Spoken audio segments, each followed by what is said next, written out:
제가 이렇게 늘 인격에 관한 것을 보면서 되게 우리들 마음속에는 어느 한 가지 인격을 가지고 있는 게 아니라 여러 인격들이 내 마음속에 들어있다는 겁니다. 그리고 이 인격이 사회생활을 하고 공동체 생활을 하는데 어떤 부분들은 참 유익함을 주고 어떤 부분들은 불편하게 하는 것들을 보게 됩니다. 작게는 부부지간에 또 가족간에 또 나가서 교회 안에 이런 각자가 가지고 있는 인격들로 인해서 행복한 집도 있고 불행한 집도 있더라는 겁니다. 우리가 인격에 대한 것을 잘 알고 이해하면 상대방을 그만큼 이해할 수 있는 폭이 넓어지기 때문에 그만큼 상대방을 사랑할 수 있는 능력도 범위도 넓어지게 될 것이다 하는 겁니다. 우리가 되게 믿음 안에서도 신앙 안에서 사랑하며 살려고 하는데도 잘 안 되는 이유 중에 하나는 나의 성격도 내가 잘 파악을 못하고 있고 상대방의 성격도 잘 이해하지 못하고 있을 때 우리는 끊임없이 그 안에 있는 성격의 문제로 갈등하고 충돌한다는 겁니다. 이제 여러분들이 오늘은 이번에는 4가지 성격의 유형에 대해서 했지만 여러 가지 성격 유형들을 두루두루 잘 알면 그만큼 여러분들이 사람들을 이해할 수 있는 폭이 넓어진다고 하는 겁니다. 왜냐하면 교회는 그런 여러 인격들이 모여있는 곳이기 때문에 그 여러 인격들이 각각 자기의 성격대로 자기 인격대로 그 안에서 믿음 생활하고 그러니까 그것이 서로 충돌도 하고 화목도 하고 하는 그런 관계들을 보이는 거지요. 그러려고 하다 보면 우리가 어차피 서로 다른 인격들이 한 공동체 살면서 부딪힐 수밖에 없는 건 당연한 것이다. 그러면 우리가 또 하나 해결해야 할 것은 뭐냐면 그런 부딪히는 이것을 어떻게 하면 잘 화목과 화해로 끌어갈 수 있는가 비결을 배우면 우리가 정말 건강한 인격과 건강한 신앙생활을 할 수 있을 거라고 생각합니다. 골로새서 3장 12절에서 15절의 말씀을 다 같이 읽어보도록 하겠습니다. 시작.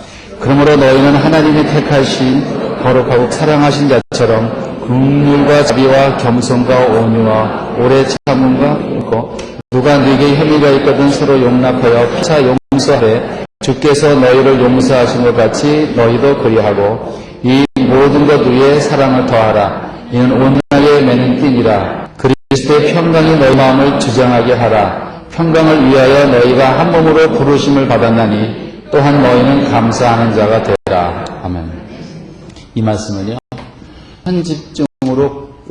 편집적 인격을 가지고 있는 사람에게 딱 필요한 말입니다. 그분들은 누가 혐의가 없어도 혐의가 있다고 생각하는 사람들이고 용납이라는 것은 할 수도 없고 용서도 안 하되 꼭 용서를 한다고 하면 조건적 용서 이런 사람이 되게 편집적인 사람이죠. 이런 분들이 사랑이 더 필요하다는 건 편집적인 사람들 마음속에 사랑이 없습니다. 항상 의심과 피해의식과 피해망상에 사로잡혀 있기 때문에 그런 상태에서 내가 남으로부터 항상 어떤 피해를 입고 있다고 생각하는 사람이 남을 사랑한다는 것은 거의 힘든 일입니다. 되게 교회 안에서 어느 활동단체든 싸움이 있는 경우는 대개 이런 편집적 인격 가지고 있는 사람들이 있기 때문에 싸움이 거의 많습니다. 다른 성격들은 별로 잘 안 싸우는데 특히 편집적 인격 장애를 가지고 있는 사람이 있는 모임은 아주 그 싸움이 치열합니다. 그래서 이런 경우들이 많은데 어떤 교회 모임에 가면은 늘 싸우던 어떤 그 지도자가 있었습니다. 이분은 자기 자신이 그 모임에서 회의를 할 때 의견을 내세우는데 의견이 관철되지 않으면 상대방들은 믿음도 없는 사람이고 항상 무식해서 엉뚱한 말만 한다고 핀잔을 하면서 그들이 일하는 것을 받아들이지도 않고 불평을 합니다. 더구나 자기보다 나이가 어린 사람이 자기가 의견을 제시한 것에 대해서 이의를 제기하면 그건 젊은 사람이 아주 건방지다고 이야기합니다. 그러면서 위아래도 모르는 사람이라고 호통을 치고 하면서 자기의 의견을 관철시키려고 하지요. 그런데 어떤 이 사람이 밑에는 한 그 임원이 이분이 추진하려고 하는 계획들에 대해서 제동을 걸었습니다.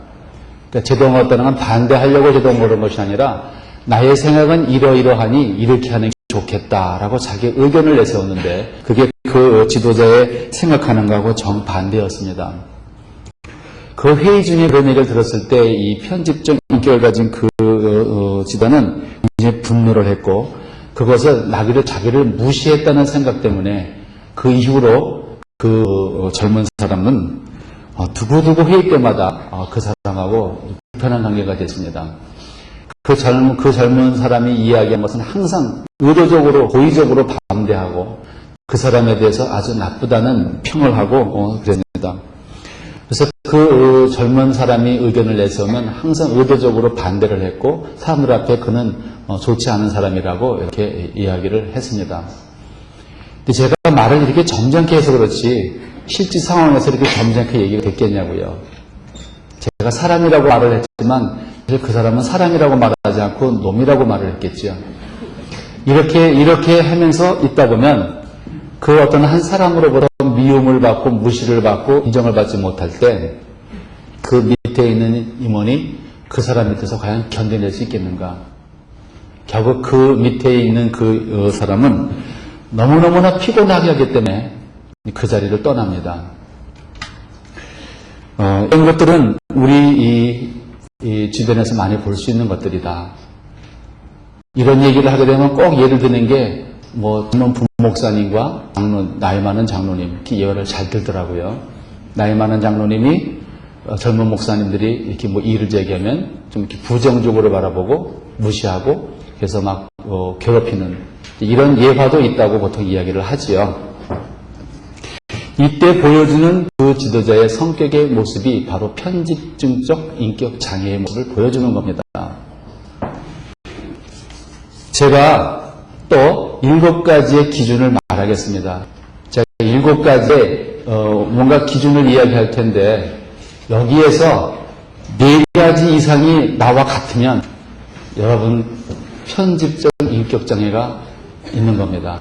근데 아마도 아까 강박적 인격장애에 걸렸던 분이 여기에 또 걸릴 가능성이 많습니다. 자, 시작합니다. 첫째, 충분한 근거 없이도 타인이 자신을 착취하고 해를 주거나 속인다고 의심한다. 그렇습니까?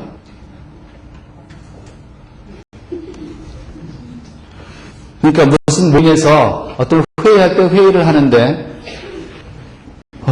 뭔가 나하고 반대되는 의견을 말했는데 그 반대되는 의견이 나를 이런 모임에서 조직에서 나를 해체하고 나의 승진을 막고 나를 모략하기 위해서 저 사람은 의도적으로 저렇게 나를 깎아내리기 위해서 하는 것이다 라고 이렇게 생각을 한다면 첫 번째 기준에 들어가는 겁니다.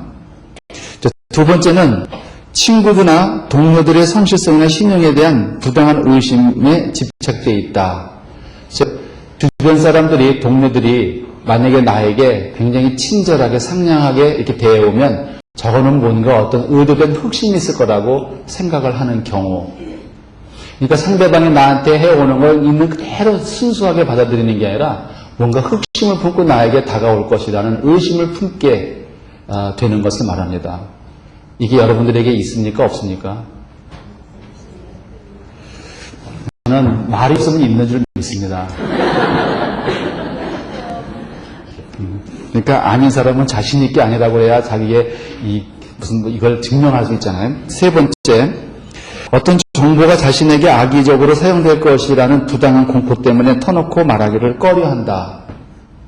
혹시 여러분들은 중앙정보부 요원, 국정원 사람들이 여러분을 따라다닌다고 생각하지 않았나요? 여러분의 전화를 할 때 누군가 도청하고 있다고 생각하지 않나요?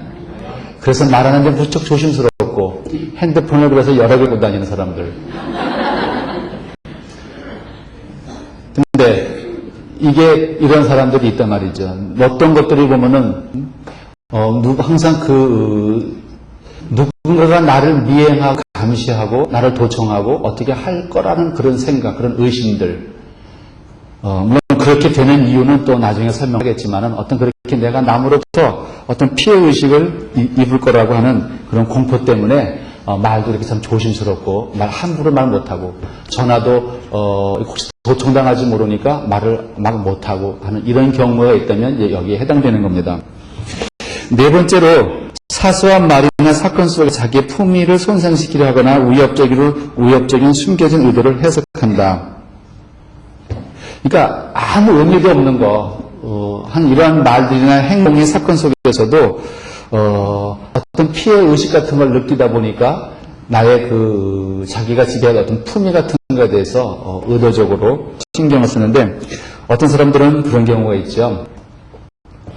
이 사람하고는 아무 상관없는 문제인데도 자기가 이렇게 어떤 피해 의식적인 것이 있기 때문에 사람들 앞에서 지나치게 위장된 행동을 하게 된다든지 하는 것을, 그러니까 순수한 있는 그 모습대로 행동하면 될 것을 자기를 그렇지 않다고 위장하는 그런 모습들을 많이 보게 됩니다. 그것은 뭐냐면은 이렇게 내가 하지 않으면 나에게 다른 어떤 것들이 나의 위협적인 어떤 숨겨진 거에 온다는 것. 다섯 번째는 원한을 한번 품게 되면 오랫동안 풀지 않는다. 그러니까 예를 들어서 며느리가 시어머니가 이렇게 서름을 받아가지고 늙어서 보자 이러는 경우에, 이것도 원한을 품고 오랫동안 풀지 않고 있는 이런 것도 편집적 요소라고 합니다. 그분을 편집적 성격이라고까지는 말하지 않아도 그런 것도 편집적인 요소라고 말입니다. 그래서 이웃집하고 한번 원수가 되면 평생 원수가 되고, 교회 안에서도 서로 뭔가 감정의 대립에 대해서 미우면 아주 두고두고 미워온 그 사람의 관계를 내 마음속에 가지고 있던 그것이 바로 편집적인 요소라는 겁니다. 그 다음에 여섯 번째로, 타인에게는 그렇게 보이지 않지만 자신의 성격이나 명성이 공격당했다고 느꼈을 때 즉시 화를 내거나 반격을 한다. 그러니까 뭔가 자기의 명예를 실추받았다고 하면 즉각 이 분노하는 사람들, 아마 이런 분들은 고소를 잘하는 사람입니다. 그래서 조금 명예에 손상받다고 생각하면 금방 갔다가 고소장 써가지고 넣는 사람들, 그건 아주 편집적 인격장애의 전형적인 한 모습입니다. 그래서 편집적 인격장애인 사람은 고소 고발을 무척 잘합니다. 그래서 고소 고발을 잘하는 사람을 조심해라. 여러분들은 고소 고발을 어떻게 하는지 모르죠? 다시는 고소고발까지 안 가도 사소한 거 가지고 따지고 덤벼드는 사람, 옳으니 그르니 따지는 사람 중에는 편집적인 요소가 많다는 겁니다.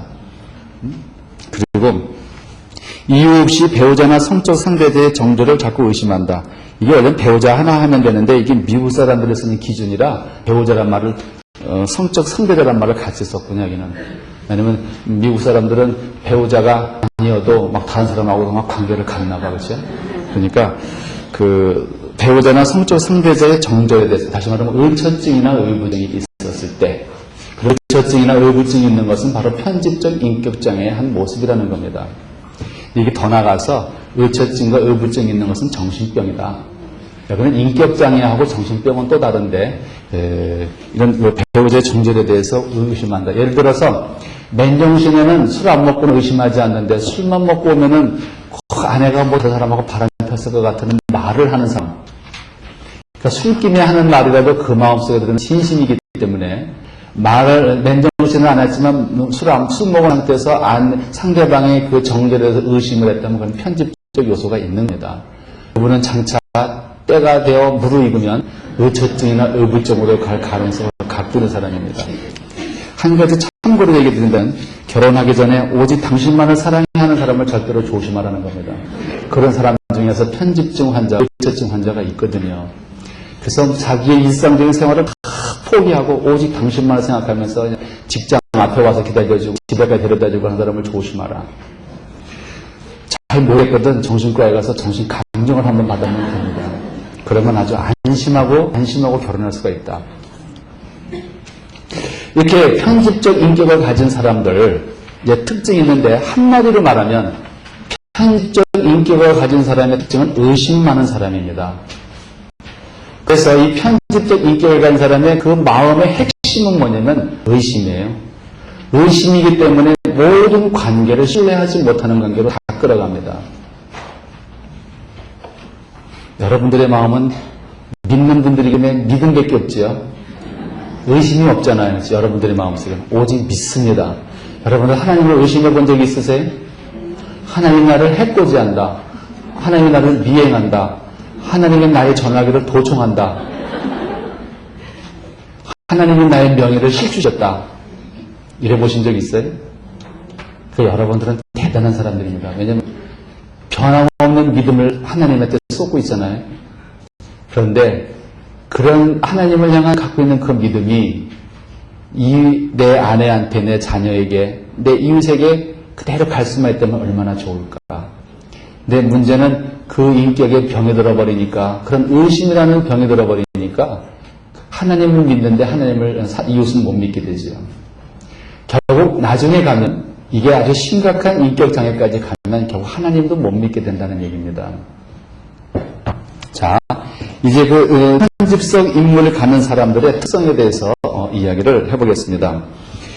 이 편집성 인격을 가진 사람들은요, 굉장히 똑똑한 사람들이에요. 그러니까 아무나 편집적인 사람 되는 게 아니라, 네? 아주 브라이트하고요, 용기 있고 박력 있고 추진력 있는 사람이 이 편집적인 사람이 많지요. 여러분들이 무조건 편집적인 거 얘기하다 장애를 하면 장애는 아닌 줄 알고 피하려고 하지만 좋은 거 있으면 가지셔야 돼요. 그런데 이분들은 굉장히 자기 과시적이고 자만심이 많은 사람들입니다. 그래서 이분들을 그냥 어깨에 힘들어간 사람이라고 보통 이야기를 잘해요. 어깨에 힘들어간 사람, 우쭐거리는 사람, 건방진 사람, 교만하다는 사람, 이런 사람의 평을 잘 듣지요. 이 편집적인 사람들이. 근데 워낙 나름대로 능력이 있다 보니까 자기가 하나님에 대한 자부심이 굉장하지요. 남이 보기에는 별별 없어도 자기 스스로는 대단하기 때문에 대단함을 지키려고 하는 그 힘도 굉장하죠. 그 대단하다고 생각하는 걸 갖다가 누군가가 비판하고 비난해 보십시오. 얼마나 그 사람이 자기 명예에 손상을 받았다고 하면서 일가며 분노할 것인가. 반대로 이렇게 자기가 하는 일에 자부심이 많기 때문에 칭찬을 받기를 좋아한다는 겁니다. 그래서 교회에서 겸손하게 보이는 사람을 조심하라. 겸손하게 보이는 사람이면서 편집적인 사람이 비교적 많더라 하는 얘기입니다. 왜냐하면 칭찬을 받고 싶어 하기 때문에 어떻게 하면 칭찬받을 줄을 잘 알지요. 그래서 칭찬을 받고 싶은 걸 하면서 칭찬을 해주면 뭐려 하고 겸손한다고 얘기입니다. 속으로는 얼마나 그 소리를 듣고 싶었겠어요. 여러분들의 속마음일 겁니다. 속으로는 칭찬받고 싶어서 누가 안 알아주나 하는데 이게 누구도 알아주는 사람이 없어요. 그럴 때 나를 알아주는 사람이 있으면 얼마나 좋겠어요. 그러니까 겸손하게 입으로는 겸손하게 말하도 속으로는 그 말을 들었을 때 속으로 아주 흐뭇하고 좋아하는 사람들.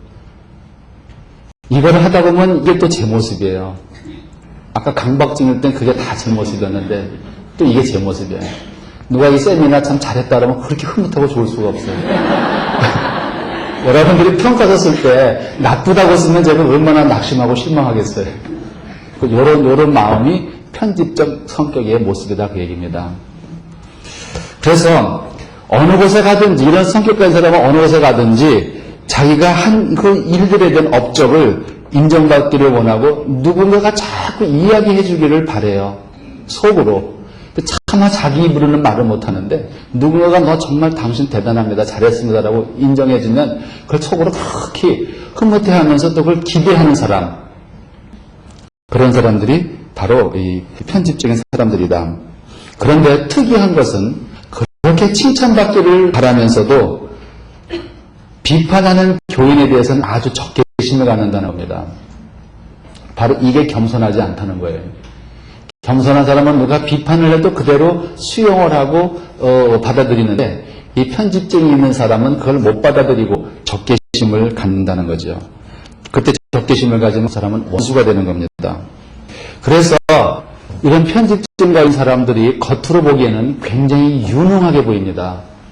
또 유능한 면도 있고 또 일에 대한 엄청난 열정이 있습니다. 그래서 이 유능성과 열정이 있기 때문에 교회에서는 되게 지도자가 많이 됩니다. 이게 처음에 교회에 들어오고 집사될 때 이 열정과 그 야심과 이런 것 때문에 열심히 뛰니까 사람들 앞에 다 인정받습니다. 그래서 사람들이 말하기는 자리에 올라가 봐야 그 사람이 보인다고 해요. 왜냐면 이 열정이 있으니까 그때는 이 사람이 무슨 나쁜 마음을 갖고 아니라 그 성격상 그 열정과 야심을 가지고 열심히 일을 하죠. 그래서 사람 인정을 받는데 바로 그런 편집적 인격 때문에 나중에 이제 뭔가 이 교회를 이끌어갈 수 있는 지도자적인 위치에 왔을 때 문제를 일으킨다는 겁니다. 이러다 보면요, 잘 생각해 볼 게 교회에서 너무너무 열정과 헌신적으로 일하는 사람을 눈여겨보라는 얘기죠. 근데 그러다 보니까 이 교회는 반드시 이 좋은 지도자가 되려면은 정신감정을 꼭 받고 거기서 패스한 사람만 이렇게 쓰면 좋겠다 생각도 합니다. 그게 아니면 적어도 정신과 의사를 자문위원으로 둬가지고 저 집사나 장로될 사람을 전부 이렇게 인터뷰하게 해가지고 무슨 성경의 유형을 분류하게 해주면 참 좋겠다. 그러면 그 교회는 틀림없이 인격과 인격 간의 싸움은 없을 거다 그 얘기죠. 그래도 싸울 거예요. 이런 자기 과시적이고 자만심이 많기 때문에요.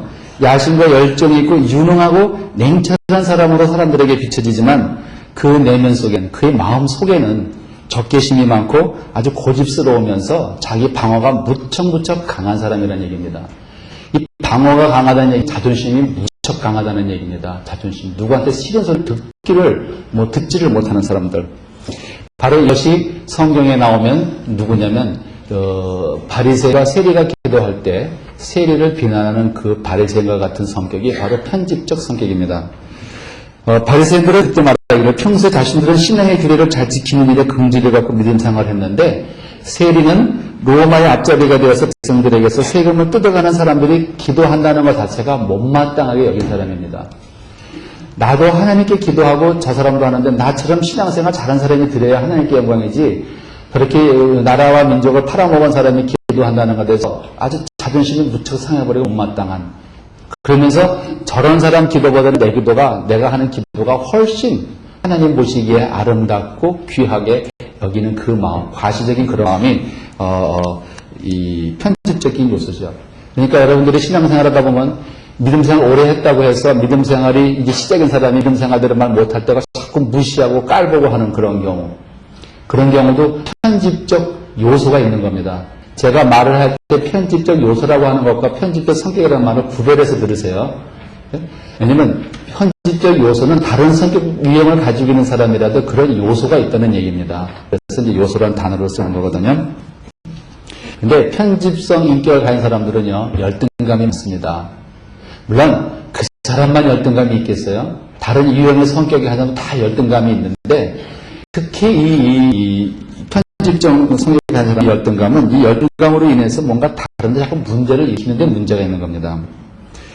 그래서 이 편집적 인격 장애로 고통받는 사람들을 되게 보면은 이 열등한 부분이 과거로부터 살아오면서 뭔가 자기 삶 속에서 받은 열등감들, 뭐 집안이 가난했다든지, 집안이 우리 집이 넉넉하지 못했다든지, 시골에서 머슴으로 살았다든지, 뭐 등등의 이런 남한테 내세우기에 부끄럽고 비교했을 때 창피한 이런 부분들이 있는데, 이런 부분이 평생 살아가면서 그 사람의 인격 속에서 이 고리가 걸려가지고 고생을 한다는 그 얘기입니다. 그런데 누구에게나 열등감은 다 있죠. 여기에는 열등한 것이 하나도 없는 사람은 없습니다. 단지 그 열등한 내용이 사람마다 다 다를 뿐이지요. 어떤 사람은 외모에 대한 열등감, 어떤 사람은 뭐 키에 대한 외모감, 뭐 가지각색의 열등감이 있는데, 열등감 가지고 있는 그 자체는 그 사람의 인격 전체가 아니다입니다. 단지 그 사람의 그 가지고 있는 여러 가지 중에 어느 한계가 다른 사람이랑 비교했을 때 뭔가 내가 부족하다고 느낄 때부터 열등감이 되는 거죠. 근데 내가 키가 작아도 나는 키가 작다고 생각하지 않고 남하고 비교하지 않고 살면 그 사람 열등감 아닙니다. 이렇게 열등감이라고 하는 건 내 삶 속에서 가라면 누구랑 비교했을 때 부족하다고 느끼는 그 순간부터 열등감이 갖게 되는 것들이죠. 근데 이런 그 편집성 인격적인 사람은 그 열등감이 있기 때문에 자꾸 남들과 비교를 해서 더 열등감을 갖게 됩니다. 그러니까 사람이 열등감을 갖게 되면 자기가 가지고 있는 좋은 거, 우월한 거는 보지 않고 열등한 거를 가지고 자기 인생의 전체로다가 맞춰서 보기 때문에 문제가 되는 겁니다. 그렇기 때문에 이런 열등감을 가지고 있는 사람은 누군가가 그 사람한테 이야기를 할 때 권면하는 거라든가 이런 모든 것도 때로는 자기를 무시한다고 받아들일 수가 있다는 겁니다. 그래서 상대방은 정말 순수한 마음을 가지고 이야기했는데 편집성 편집성 인격을 한 사람은 자기를 무시한다고 화를 내고 오해를 잘하게 되지요. 그러니까 별것도 아닌 거에 잘 화가 나고 잘 삐치는 사람도 한번 잘 봐야 됩니다. 그런데 그런 사람들 속에 편집적 요소가 있다. 특히 이런 것이 교회 안에서든 가정에서든 부부간에서든 어떤 학력의 차이라든지 결혼할 때쯤에서 양가의 경제력의 차이가 있었다든지 어떤 현재 살아가면서 능력의 차이라든지 맞벌이하는 집에서는 아내와 남편의 수입의 차이가 엄청나게 차이가 진다든지 하는 이런 문제가 있을 때 그걸 열등감으로 문제를 갖는 사람들은 대개 이제 편집부로 갈 가능성이 많다는 겁니다. 그래서 그런 문제를 가지고 가정 불화가 생기고 발단이 됐다면 그런 문제를 일으키는 사람이 편집적 성격의 요소를 가지고 있는 걸 보게 되죠. 세 번째로다가 이렇게 이 편집적인 사람이 갖는 특징 중에 하나가 뭐냐면 누군가가 자기를 해치려 한다는 의심을 갖고 있다는 겁니다. 믿기까지는 하지 않아도 누군가가 나를 피해를 입힌다고 하는 그런 피해의식을 가지고 있다. 이렇게 누군가가 나를 피해를 입히고 있다고 생각하기 때문에 이런 분이 갖는 특징이 뭐냐면 누구를 믿을 수가 없습니다. 혹시 여러분들은 은행을 믿으시나요? 은행을 믿으세요? 대단하시군요. 작은 돈은 맡기는데 큰 돈도 맡길 수 있어요? 큰 돈이 있어 본 적이 없는데 한번 몇백억 정도를 갖다가 은행에다가 탁 맡길 때. 근데 한참 은행들도 막 이렇게 돈 못 준다고 해서 부도가 난 건지 뭔가 어려움이 됐을 때 은행에다 못 맡기잖아요. 은행을 100% 신뢰 못 하잖아요. 이러한 사건이 한번 터지면 은행을 못 믿고 못 갖다 맡기는 것도 뭔가 내가 해를 입을 거라는 생각 때문에 오는 거지요. 이러한 삶이 누구한테 피해를 많이 당하고 살아온 사람들은 은연 중에도 이 피해 의식에 사로잡히게 되죠. 여러분들이 한번 어디에 붙들려 가가지고 심하게 고통받고 고문받고 와보세요. 그쪽 사람들을 바라볼 땐 그 사람들이 믿어지나 옆에 지나가더라도 등등이가 오싹해가지고 혹시 잡아가는 거 아닌가라고 이렇게 내가 해코지 받을지도 모르겠다고 생각하는 것이 이런 편집적인 요소들이 있는 거죠. 그래서 오직 자기만을 믿겠다고 하는 사람이다. 편집적인 사람은 대개 보면 남을 믿지 않고 자기만을 믿는다.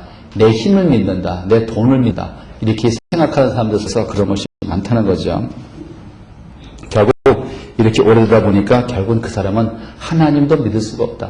왜냐면 하나님도 나한테 내가 원하는 척척척척 응답을 하셔야 믿지 무슨 고난이니 연단이니 무슨 장차받을 영혼이 좋게 비할 수 없다고 하면서 그 현실에 고난과 고통을 주는데 편집적인 사람은 그거 못 믿어요. 그게 잘 안 믿어지는 거죠. 그러니까 당장 응답하라고 말하죠. 자, 이렇게 하다 보니까 결국 이런 경우도 보면 자기의 신앙생활은 자기의 의에 빠지는 신앙생활 수준으로 가버린다는 겁니다.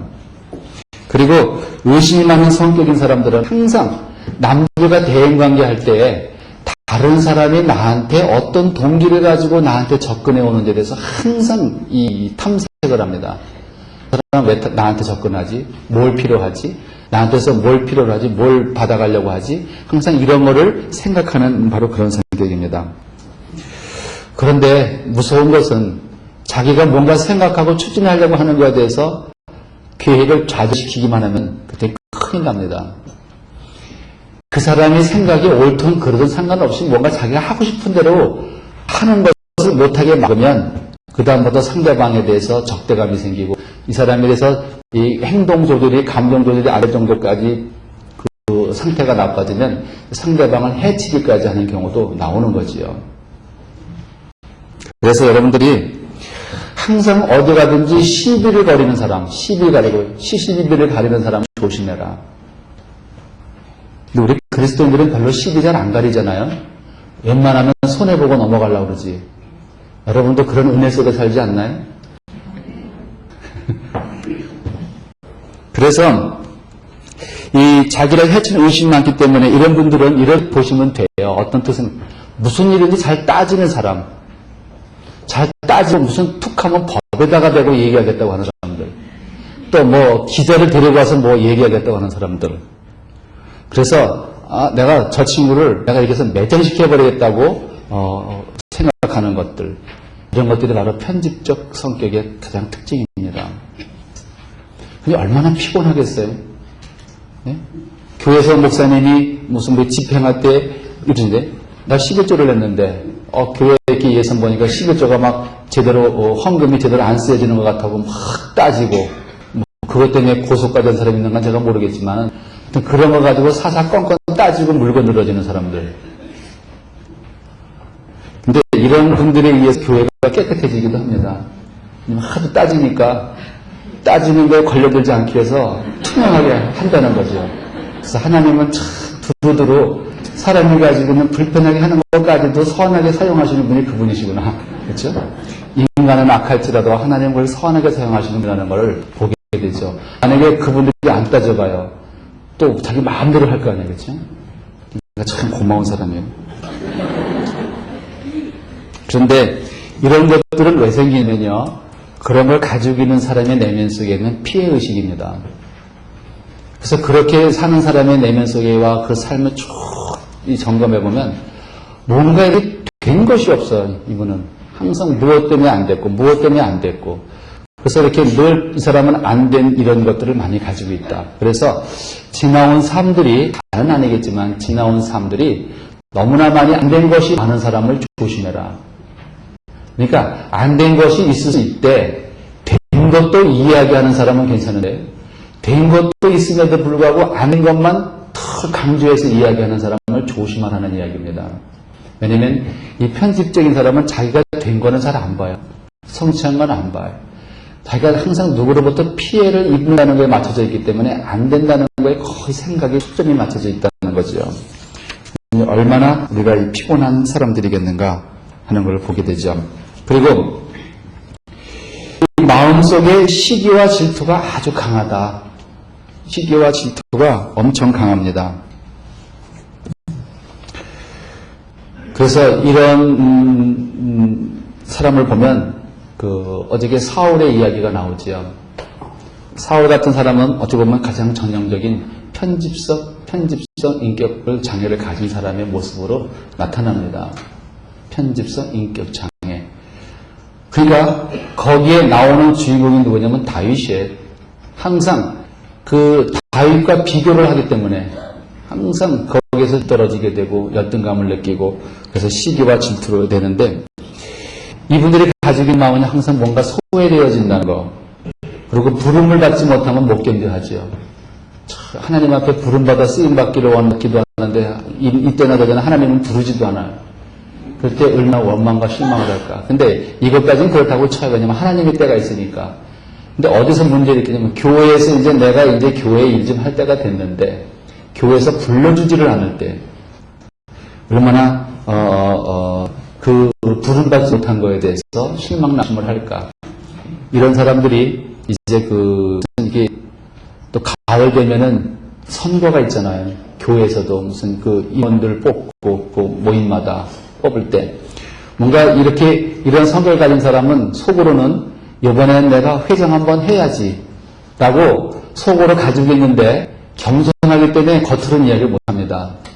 나 회장 할게 이 말은 못해요. 이분들이. 그러니까 누군가가 나를 인정해줘서 당신 이번에 회장했으면 좋겠어 라고 하면은 내가 뭐려 하면서 속으로는 이제 누가 동의를 정한 애를 찾게 되죠. 누가 한 사람이 의견을 냈었으면 동의 요청을 해줘서 이 사람 회장감이라고 해줘야 되는데 그 사람이 붙었으면 상관이 없는데 떨어졌을 때 서로 경쟁하다가 떨어졌을 때 그때 이제 이 편집적인 사람의 성격이 나타나기 시작을 합니다. 실력도 없는 게 됐다고, 기도도 할지 모르는 게 회장됐다고, 그렇죠? 성경 좀 내용도 모르는 사람이 회장됐다고, 그렇죠? 이렇게 이제 상대방에 대한 온갖 비난과 헐뜯음을 다 하게 되겠죠. 그것이 일어나는 속의 마음은 시기와 질투입니다. 내가 되고 싶었는데, 그러니까 인정받고 싶은 그 욕구가 완전히 좌절됐을 때, 그러니까 그 다음부터 이제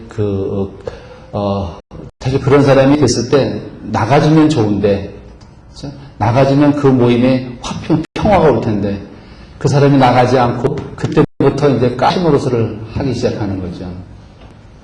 저는 여러분들이 절대로 회장에서 떨어지더라도 가시 노릇하지 않기를 바라고, 가시 노릇 할 것 같으면 사실 거길 나와주는 게 덕이 되겠다는 생각을 합니다.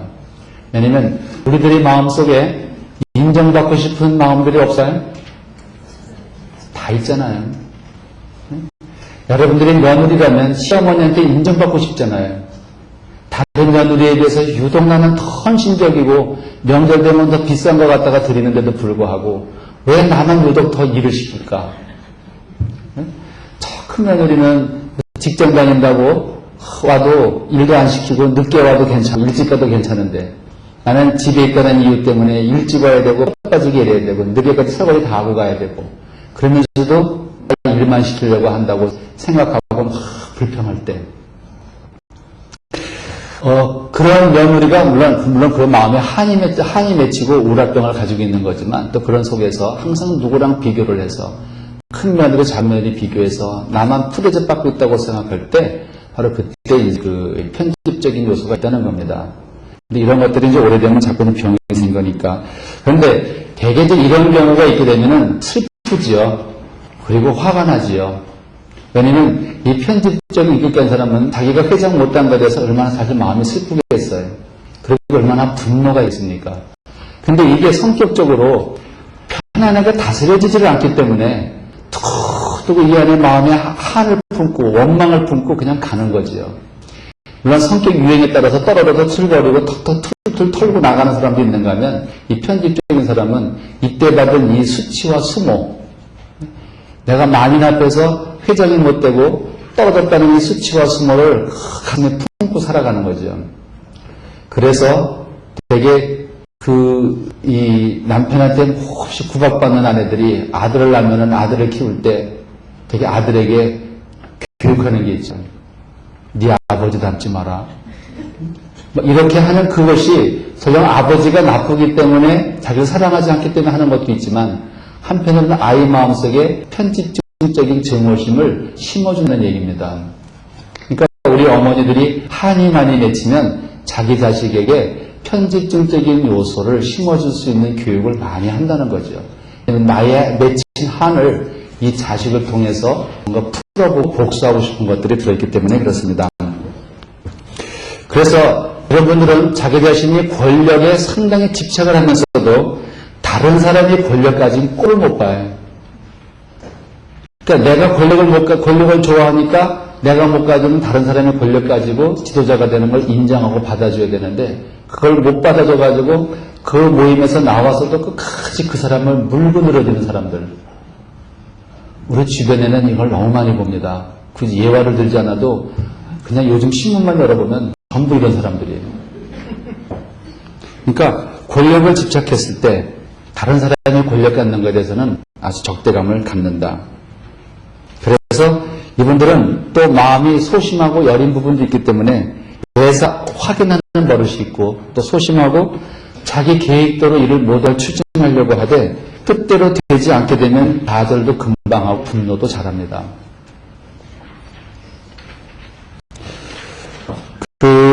그런데 얼마 전에 어느 전에 이런 교회가 있었는데 어느 한 교회에서 어떤 한 장로님이 뭔가 자기 나름대로 어떤 모임을 만들어서 거기서 무엇을 만들어냈습니다. 이렇게 뭘 편집도 하고 책을 만들어내는 일을 했는데 자기 나름대로는 굉장히 열심히 열정을 품고 했습니다.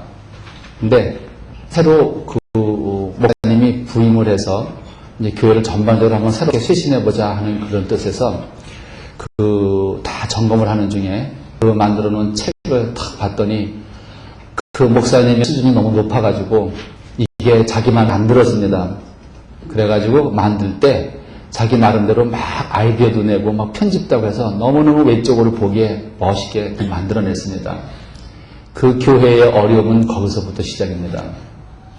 그렇게 됐으면 정말 그 목사님이 잘했다고 박수치고 칭찬해야 되는데 그거를 여태까지 해왔던 기득권이 있었던 그분은 자기의 명예를 손상시키고 자기 그동안에 있었던 이 노하우를 완전히 무시한 것에 대한 적대감을 갖고 이제 싸움이 시작이 됐습니다. 그래서 나중에는 거기에 목사님파와 장로님파가 구별이 되어서 있게 됐죠. 서로 갈라지게 되고 되게 그렇게 해서 수습이 안 되고 오래 가면 그 다음 일어나는 게 되게 이런 일까지 오죠. 이제 뭐 그 예배 시간이 좀 달라진다든가 하죠. 목사님파가 예배 드릴 시간과 또 장로님파가 예배 드릴 시간이 또 달라지는 거. 이게 분열된 모습이 있는데 이렇게 분열을 일으키는 그 핵심적인 게 어디서 나오냐면 바로 그런 그 편집증적인 성격이 병적으로 문제를 일으킬 때 온다는 겁니다. 근데 이런 이 편집적 성격을 가진 분이 만약에 목사님이 이런 편집적 인격을 가졌으면 교회는요 웬만큼한 사람들은 남아있지를 못해요. 왜냐면 자신의 의견에 반대하고 자신을 추종하지 않으면 다 잘라버리니까. 이러한 독성 때문에 격오에 묻어있게 된다. 교인들이. 때문에 그 어느 한쪽의 인격에 문제가 생겼을 때 그 문제된 인격으로 인해서 그 교회가 건강을 잃어버리는 모습들을 숱하게 보죠. 근데 어쨌거나 항상 교회가 싸워서 분란을 일으키는 대부분은 거의가 다 편집적 인격이 가진 사람들로 인해서 거의가 발생한다는 겁니다. 자, 그리고 이 다섯 번째로다가 이 편집적 인격을 가진 특징은 이 사람은 굉장히 열정적이고 야심도 있고 능력도 있습니다. 이건 굉장히 긍정적인 부분이죠.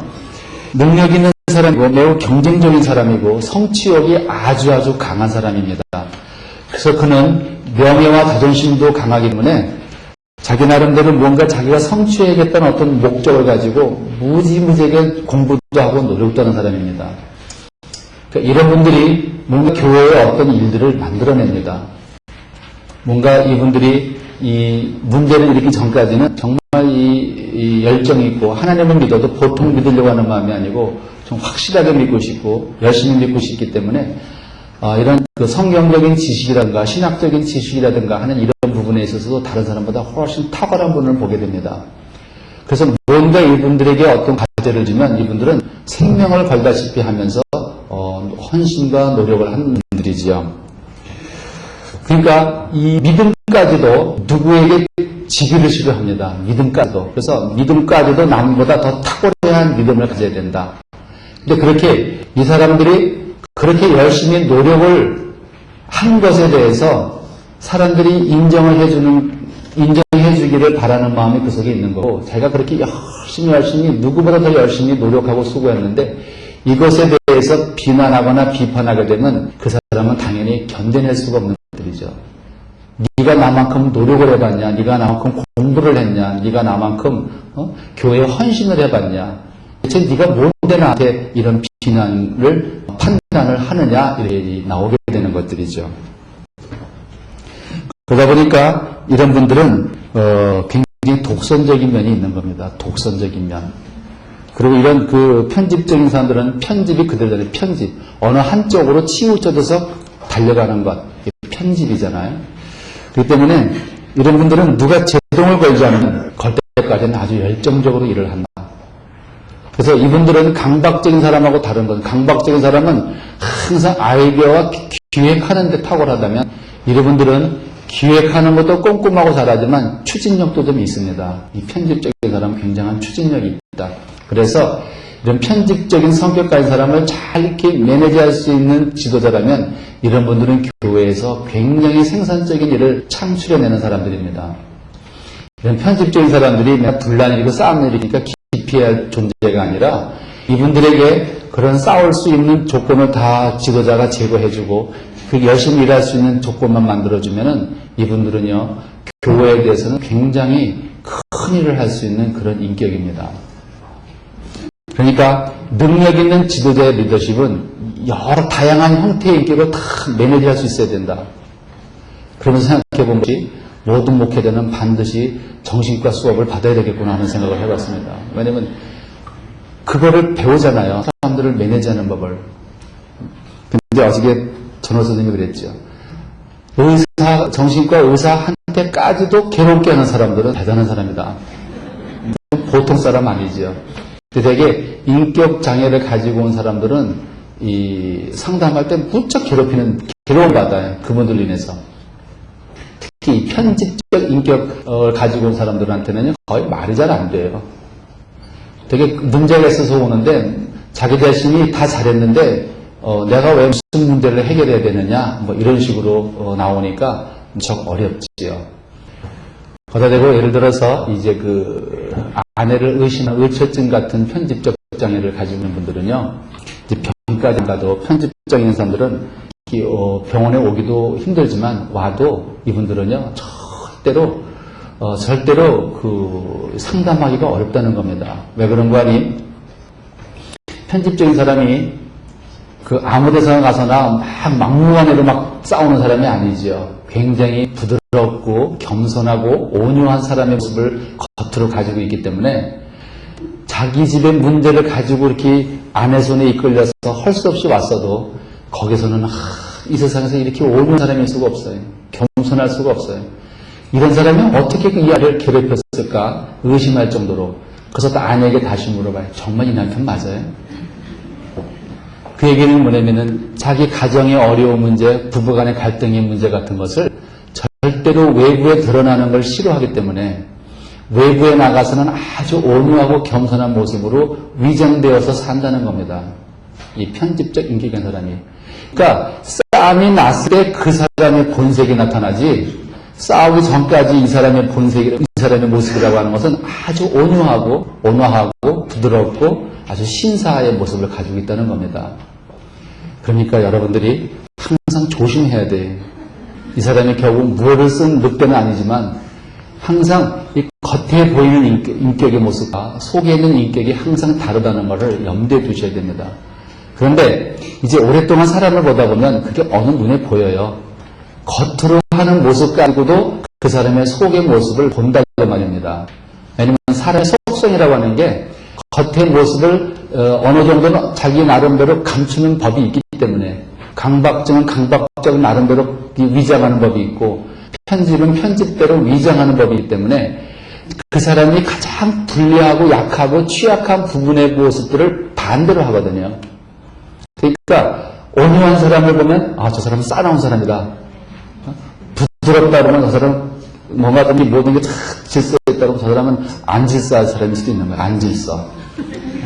그러니까 되게 자기가 약하다고 하는 부분을 안 그렇게 보이거든요. 그러니까 결혼하지 않은 여러분들은 반드시 남자가 친절하다고 그래서 다 결혼하고도 친절할 거라고 생각하면 안 된다는 겁니다. 맞죠? 결혼 생활에 힘든 분들이 많군요. 그러니까 그거를 볼 수 있는 안목을 가지고 있는 거 굉장히 중요합니다. 겉의 모습을 보는 거와 속의 모습을 보는 거. 그러니까 예수님이 항상 얘기하는 게 그거잖아요. 겉모습으로 평가하지 말라는 거예요. 예수님이 하나님이니까 그러면 속까지 다 들여다보잖아요. 그러니까 겉모습과 속모습이 다르다는 거. 그리고 이제 오랫동안 사람을 보다 보면 겉모습을 봐도 속을 조금 볼 수 있다는 겁니다.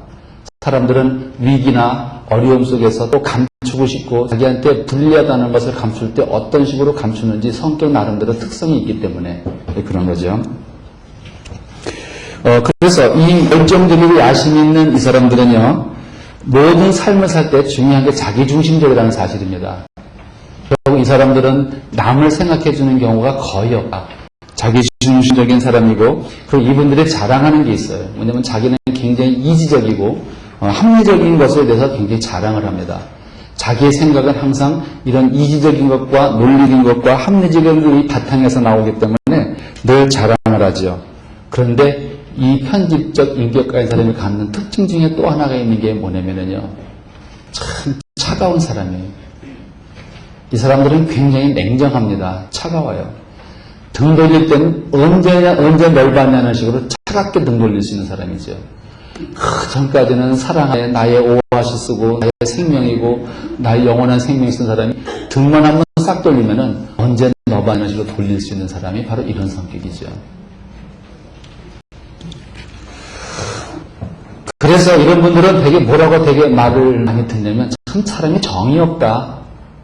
정이 없다는 말을 많이 듣습니다. 다정다감하지 못하다. 정이 없다. 그러면 되게 우라병에 걸려 사는 아내들은 되게 보면 이 다정다감하지 못한 남편 때문에 한이 맺혔잖아요. 그럼 다정다감하지 못한 내 남편은 다 편집증이냐? 그럴까요? 근데 어쨌든 그분들은 너무 냉정하기 때문에 아주 이 바로 앞에서도 증명할 수 있어요. 그분들은요. 저 사람이 지금 나하고 얼마나 가까운 사이인지를 지금 금방 이 자리에서도 확인할 수 있다고요.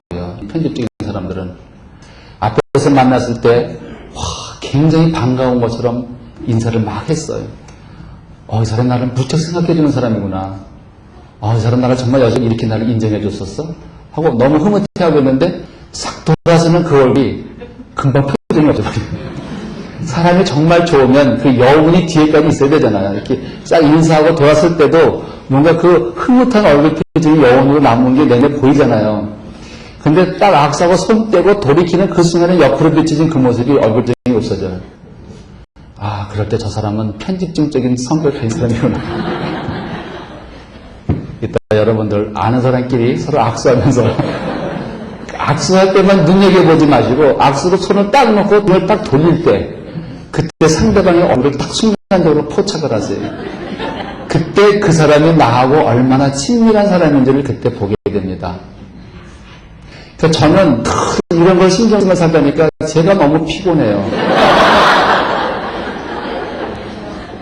때로는 그 상대방이 너무 피곤해서 얼굴 표정이 없는 건데도 나는 저를 그렇게 안 생각했는데 왜 저렇게 나를 쌀쌀맞게 돼야지? 하면서 막 마음이 아파가지고 막 괴로운 거예요. 속상하고 내가 저를 얼마나 생각했는데 저럴 수 있을까? 근데 또 헷갈리는 거 뭐냐면 얼마 있다 다시 만났는데 또 악수를 하고 그 사람 또 친절하게 또 막 반갑다고 두 손을 잡고 막 내 손등을 비비고 막 그럴 때 나 정말 정신 못 차리겠어. 이걸 번 반복하다 보면요 내 자신이 편집이 돼버려요. 이걸 믿어야 돼, 막아야 돼. 이게 의심이 자꾸 들어오니까 다음부터는 지나가면서도 이 사람이 나에 대한 표정이 어떤지를 눈여겨보는 거예요. 멀리서 이렇게 올 때 나를 반가워하나 안 반가워하나. 멀리서부터도 반가워하면 이건 진짜다 되고 멀리서 봤는데 반가워하는 표정이 없는데 가까이 와서도 대충 악수만 탁 하고 지나갈 때 또 한 방 맞은 느낌. 그렇죠. 제가 병이 있어서 그렇죠.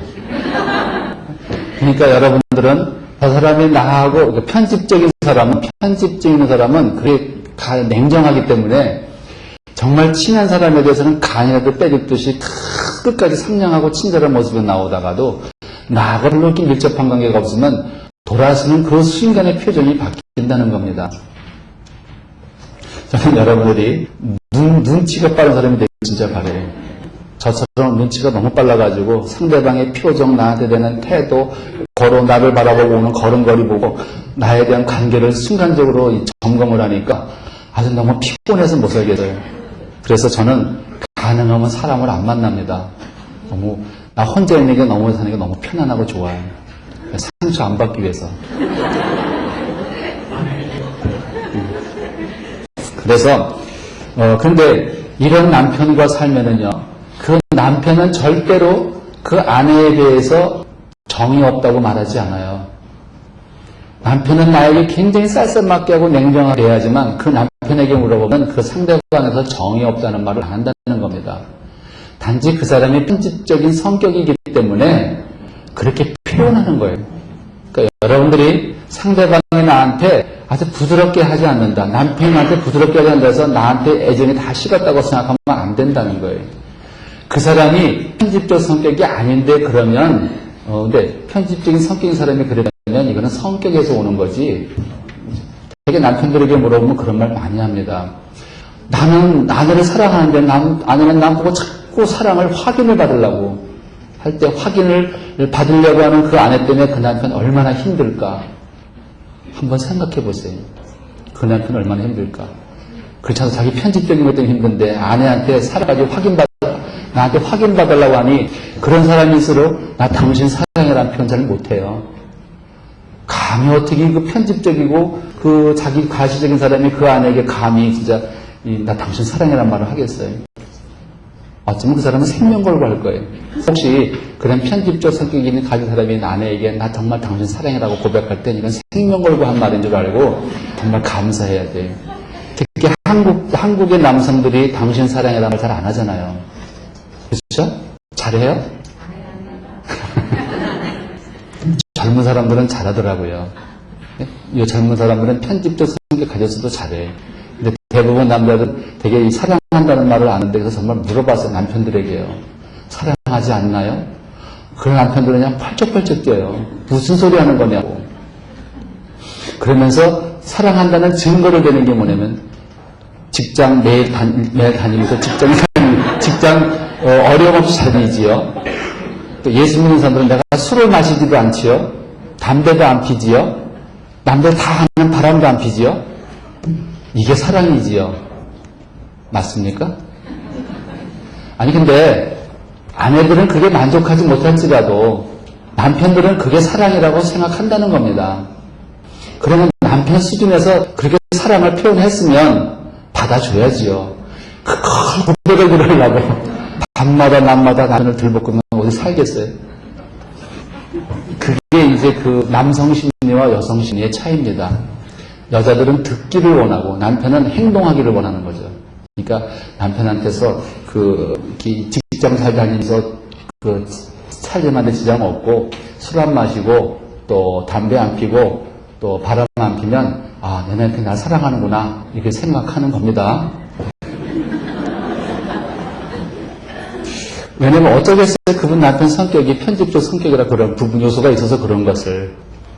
자, 그 다음에 그 여섯 번째로다가 그 문제가 되는 그 편집적 성격인 사람들은 지배욕과 소유욕이 아주 강하다는 겁니다. 소유욕. 자기 결정을 절대화하고 자기 의견을 반대 의견을 제시하는 사람에게 적대감을 갖는 것. 그리고 인정받으려고 인정받는 일에 집착하고 인정받기에 힘쓰는 사람들이 이게 소유욕에 대한 그런 모습들이죠. 어떤 사람이 어렸을 적에 아주 무척무척 가난했던 사람이 있었습니다. 정말 이 집은 자기 아버지가 머슴으로 살았었습니다. 그래서 머슴으로 살면서 거기서 살아가지고 있었더니 어릴 적에 동네 아이들로부터 머슴의 아들이라고 심한 조롱과 멸시를 받았습니다. 그래서 이 사람은 어릴 적부터 한 번도 누구한테 자기를 드러내고 자랑할 만한 것이 없었던 사람이었습니다. 세월이 지나 이 사람은 공부를 하고 이제 해서 직장을 갖고 나중에 결혼을 했습니다. 이 사람이 결혼하면서부터 문제가 생긴다. 아내에 대해서 대하는 태도가 집 밖에서는 집 밖에 나가면 자기 아내를 공주니 왕처럼 떠받드는데 집에만 들어오면 폭군으로 바뀝니다. 아내를 학대하고 구박하고 구타하고 하는데 그러던 사람이 바깥에만 나가는 부부 모임이나 사람 있는 모임에만 가면은 아주 온갖 지극정성을 다 하지요. 어떤 사람도 이 아내가 남편 때문에 힘들다는 얘기를 절대로 믿지를 않습니다. 그러면 그때 사람들이 하는 얘기 딱 한마디, 당신은 복에 겨워서 그래. 그래서 혹시 여러분 중에 복에 겨워서 그래라고 소리 듣는 사람 항상 생각해 봐야 됩니다. 누구 보고 복에 겨워서 당신 그래 그러면 안 된다는 얘기죠. 복에 겨워서 그렇다고 말하는 남편 속에 편집적 인격 때문에 집에서 남편으로 하여금 모든 그 학대와 구박을 받는 사람이 있다는 겁니다. 근데 사람 있는 곳에만 나가면 그렇게 잘해줄 수가 없어요. 저는 여러분들이 집 밖에서든 집 안에서든 다 잘해주는 사람이 돼야지. 자기 아내를 왕비로 모시면 좋잖아요? 안 좋아요? 자, 그렇기 때문에 이렇게 된 것이 뭘까 했더니 나중에 그 사람의 그 내면에 그렇게 하는 행동을 분석해 보니까 이 사람이 어릴 적부터 뭔가 소유하지 못한 것들에 대한 나름대로 한이 있는 겁니다. 소유. 그래서 이 사람의 마음속에 소망이 뭐냐면 뭔가 소유해보고 싶은 거예요. 근데 이 세상 나오면서 무엇도 소유해 본 적이 없었는데 유일하게 자기가 소유한 게 누구냐면 아내를 소유해봤어요. 그러니까 소유를 해보니까 이 소유물을 자기 마음대로 한번 해보고 싶은 거예요. 근데 바깥에 나가면 다른 사람 눈이 있으니까 안 되니까 집에서 아내를 정말 남이 폭군처럼 아내를 다루는 건 당신은 나의 소유물이니까 내 마음대로 할 수 있다는 생각에서 아내를 그렇게 학대하는 거였습니다.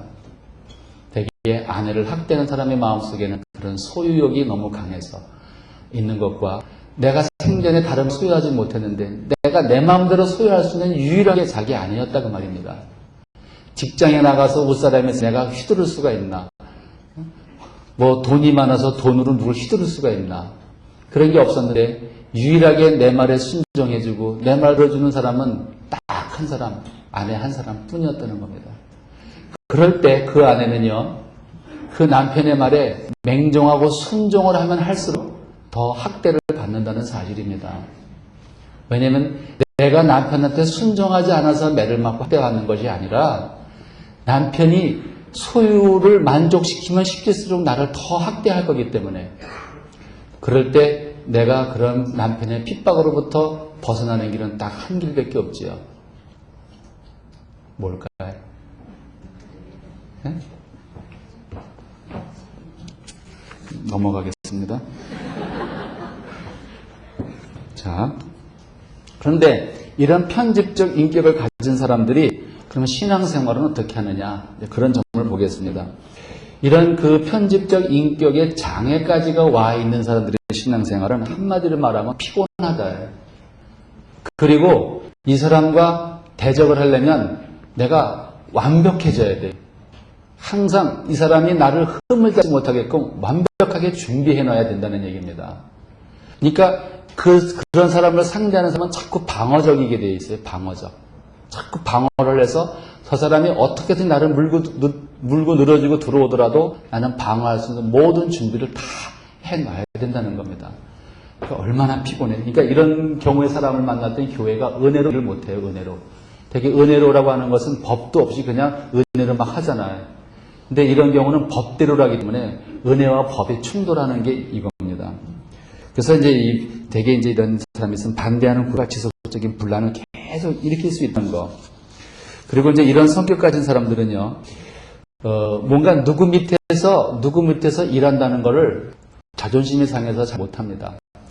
이게 이제 그 편집적인 사람은 누구를 지배하고 그 위에 군림하려고 하는 성이 있기 때문에 교회에 와서도 누구보다 더 인정받아보기를 하고 그래서 모든 교회 조직이나 권력을 장악하려고 하다 보니까 거기서 당연히 이런 사람 두세 명만 있으면 큰 싸움 나죠.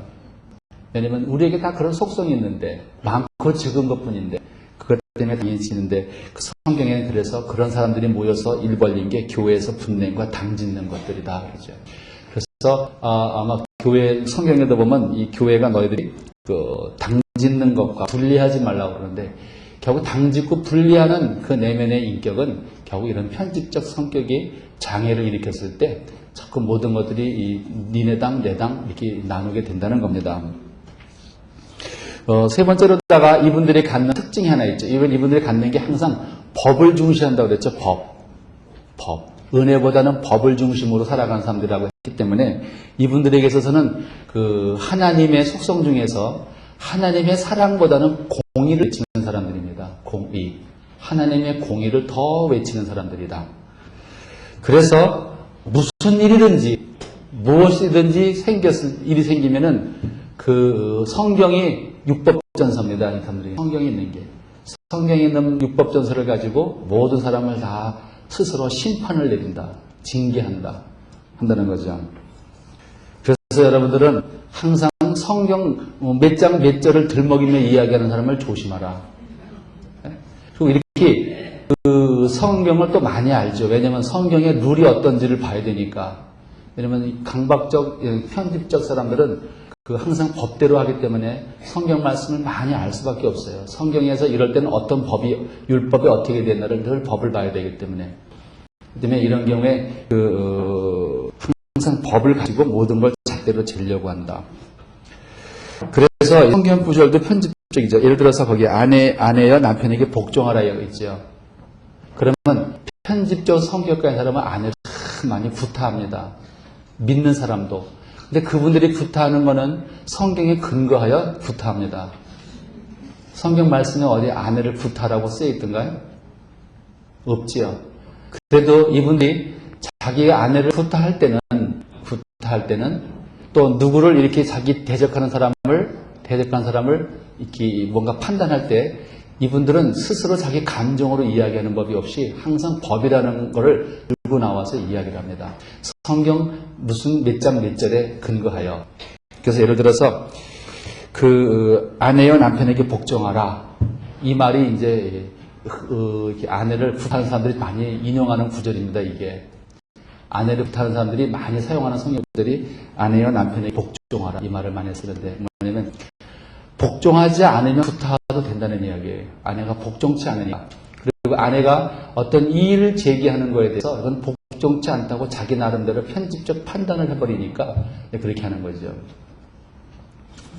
그래서 이 편집적인 사람들과 우리가 성경을 우리가 임의로 막 해석할 수가 없는 것이 여러분들이 가지고 있는 성격 유형에 따라서 해석이 좀 달라질 수 있다는 겁니다. 편집적인 사람이 그 해석해서 적용하는 거하고 또 히스테리인 사람이 해석하고 적용하는 게 다를 수 있다는 거지요. 그래서 우리는 그 목회자가 어떤 그 인격을 가지고 있느냐에 따라서 성경을 해석하는 게 많이 다르죠. 단지 신학적인 노선에 달라서만 달라지는 게 아니라 그 어떤 성격을 갖고 있느냐에 따라서도 많이 달라질 수 있다는 것을 보게 되죠. 자, 이렇게 모든 것을 공이라는 잣대로 보면서 모순적인 게 하나가 있습니다. 이분들에게 모순이 뭐냐면 자기는 모든 사람을 공의로 대하면서 자기는 다른 사람으로부터 사랑으로 대접받으려고 한다는 겁니다. 자기도 공의로 대했으니까 자기도 공의로 심판을 받아야 되고 판단을 받아야 되는데 자기는 사랑으로 대접받으려고 하는 것이 이렇게 모순적인 모습들을 보게 되죠. 그러니까 상대방이 자기는 그리스도의 분량만큼 사랑을 못하면서도 다른 사람이 나를 대할 때는 그리스도의 분량만큼 사랑해 주기를 바란다는 얘기입니다. 이게 바로 편집적 성격 가진 아주 특징적인 한 모습들이다. 그러니까 강박적인 성격 가진 사람과 마찬가지로 편집적 성격의 장애인 사람은요 항상 긴장돼 있고 불안하고 그래서 그 얼굴이나 모습을 보면 거의 경직되어 있습니다. 이렇게 아주 그냥 편안하고 이렇게 환한 그런 모습 별로 잘 못 봐요. 항상 누구랑 싸울 전투태세가 갖춰져 있는 사람. 긴장돼 있죠. 자, 이런 사람들을 어떻게 우리가 매니지할 것인가. 그래서 오늘 주어진 그 말씀드립니다. 근데 우리가 중요한 사실 하나는 이런 겁니다. 하나님은 이런 여러 형태의 인격의 장애가 있는 사람들을 사용하실까요? 사용하시지 않을까요? 선하게 사용하실까요? 악하게 사용하실까요? 그럼 우리는 인격 장애를 가지고 고치지 않고 살아도 되겠군요. 왜냐하면 고치지 않아도 하나님께서 선하게 사용하실 텐데 뭘 고치려고 애를 써요? 아니지요. 자, 하나님은 어쨌든 그 성격이 어떤 유형이든 간에 이건 하나님의 주권에 달린 거기 때문에 하나님은 어떤 형태의 인격을 가지고 있든 그건 하나님이 쓰시고 그건 하나님의 당신의 그 선택입니다. 근데 한 가지 우리가 감사한 것은 뭐냐면요. 이 편집성 인격 가진 사람이 때로는 교회에서 많은 분란을 일으키고 교회를 깨는 일에 크게 기여하는 인격임에도 불구하고 하나님은 끝까지 이 사람을 포기하지 않고 사용하신다는 겁니다. 사람들은 끊임없이 이런 사람을 통해서 교회를 분열시키고 또 분열을 시켜도 그 분열되어가는 가운데 하나님은 교회의 통일성을 갖고 그냥 2000년이라는 역사를 끌고 이렇게 진행되어 오신다는 거죠. 이분들은 의심으로 왜곡된 피해의식을 갖고 살기 때문에 실제로 이 치료하기가 무척 어렵고 그리고 인격의 장애라고 하는 것은 그 사람이 그 스타일로 살아가는 거기 때문에 생각보다 그렇게 쉽게 고쳐지는 건 아닙니다. 왜냐면 그 스타일이 그 사람한테는 그래도 가장 편안한 자기 삶의 모습이거든요. 잘 안 고쳐지는데 이분들에게 필요한 게 뭐냐면은 이분들은 비록 공의를 들고 나오더라도 이 사람에 대해주는 사람은 항상 사랑으로 대해줘야 한다는 거죠. 왜냐하면 이 편집적인 사람은 사실은 항상 어릴 적부터 공의로 자기를 판단받고 공의적인 입장에서 성장했기 때문에 사랑이란 건 말뿐이지 어떻게 하는 일을 잘 모릅니다. 그래서 시집살이를 호되게 당한 며느리는 자기는 절대로 며느리 시집살이 안 시키겠다고 말하지만 시어머니 배우면 똑같이 또 시키더라 이거예요. 어떻게? 다른 방법으로. 자기가 겪지 않은 다른 방법으로 시키는데 왜 그러냐? 시어머니의 사랑을 못 받아봤기 때문에 어떻게 하는 걸 모르지요. 그래서 시어머니한테 당한 거에 반대로 하면 사랑이라고 생각하니까 반대로 하니까 상대방이 또 괴롭지요. 바로 이런 게 다시 말하면 편집적 인격 장애가 있는 사람은 어렸을 때부터 사실 많은 사랑을 체험해보지 못한 사람들이다. 그러니까 그리스도의 사랑도 참 깊게 내 내면까지 닿지 않는 얘기죠. 근데 그 이유는 이 사람들이 항상 공의를 외치고 사랑을 못하는 가장 밑바닥에는 피해 의식이 있기 때문에 그런다는 걸 항상 명심해 둬야 됩니다.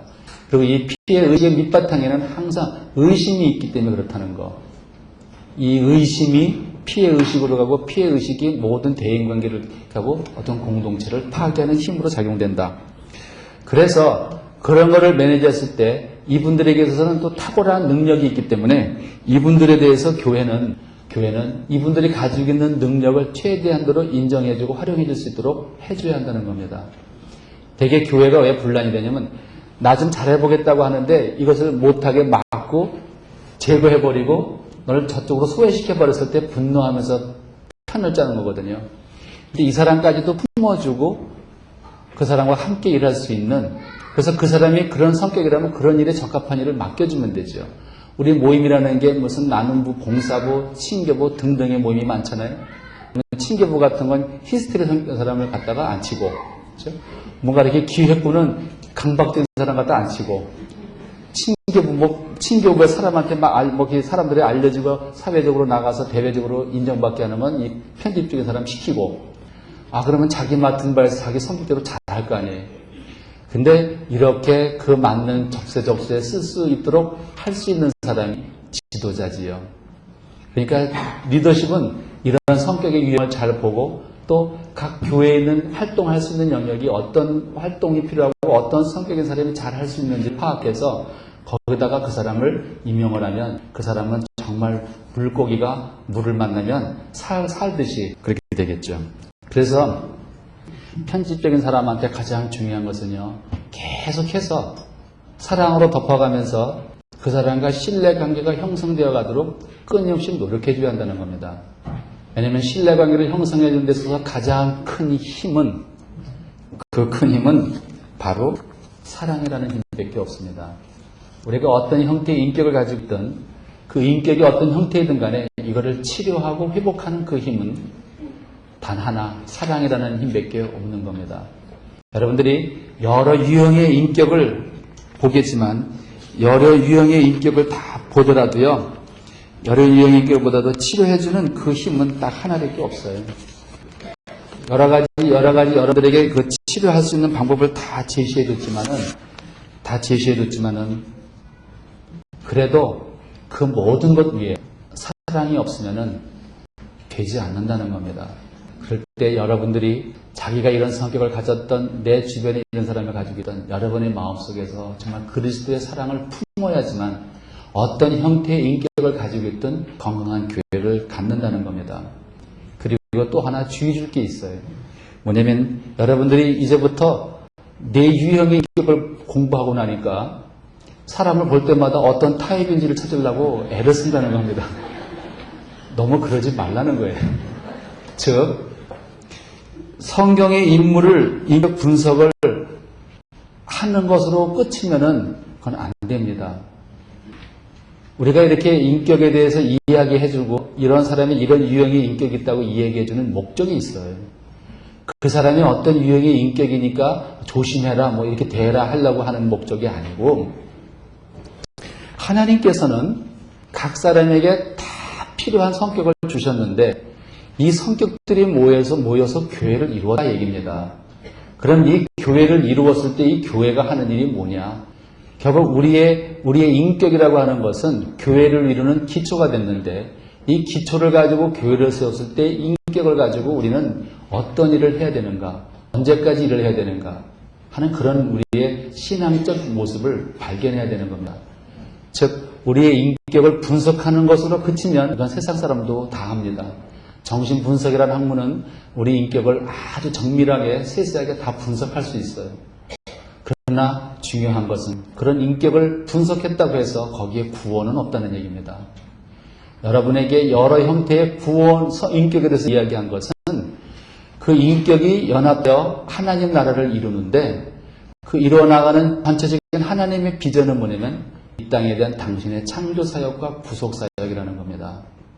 창조해야 될 것과 구속해야 될 것들. 그래서 이 인격을 통해서 아직도 하나님을 알지 못하는 한 영혼을 하나님 교회로 데리고 와서 예레미야의 그날에 다 하나님 앞으로 데려가고자 하는 것이 그분의 목적이고 비전이지요.